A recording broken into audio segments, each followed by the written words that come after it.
پێنج شتەیە بیخوازنەوە پێش ئەوەی پێنج شتان لەدەست بچێ.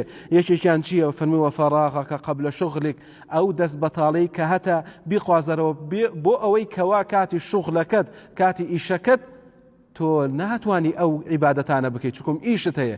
دەی ئێستا دەستت بەتاڵە خوا لە خۆت ڕازیکە، ئێستا دەستت بەتاڵە ڕەب العالەمین با ئەجرت گەورە کات، ڕەزابوونی خوای پەروەردگار بەدەست بێنە.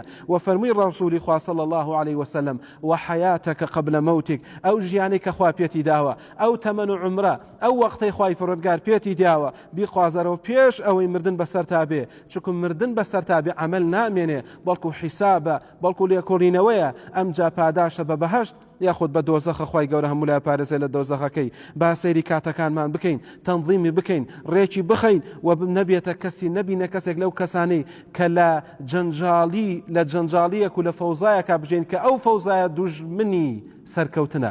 واللهی بێئاگایی لە کات دوژمنی سەرکەوتنە، ناتوانین سەر بکەوین. بۆیە با بە خۆمانە بچینەوە دەست پێ بکەین. وەکو زانای گەورە ئیمامی گەورە ئیمامی شافعی بەڕەحمەت بێ ئەیفەرموو الوقت كالسيف، تمن كات وكو شمشير وايا، إن لم تقطعه قطعك. أجر بيتو تو نيبري أو تو أبري، أجر تو نيبري بعملي صالح، بذكر باش، بكرداري باش، بأقوالي باش، بضلي باش، والله أو تو أبري بخراب كاري، بكرداري خراب، بمعصية بتو ربوني رب العالمين. فلك بۆ بەدەستێنانی ئەوەی کەوا پێت نەوترێ بانی ئیشەکەم، چکم بانی غەیبە و ئیشی تۆ نییە، ئەمڕۆ ئیشی تۆیە و هەوڵ بدە ڕەزابوونی خوای پەروەردگار بەدەست بهێنی و ببیتە کەسێک لەو کەسانی کاتەکانت بە فڕۆ نەدەی.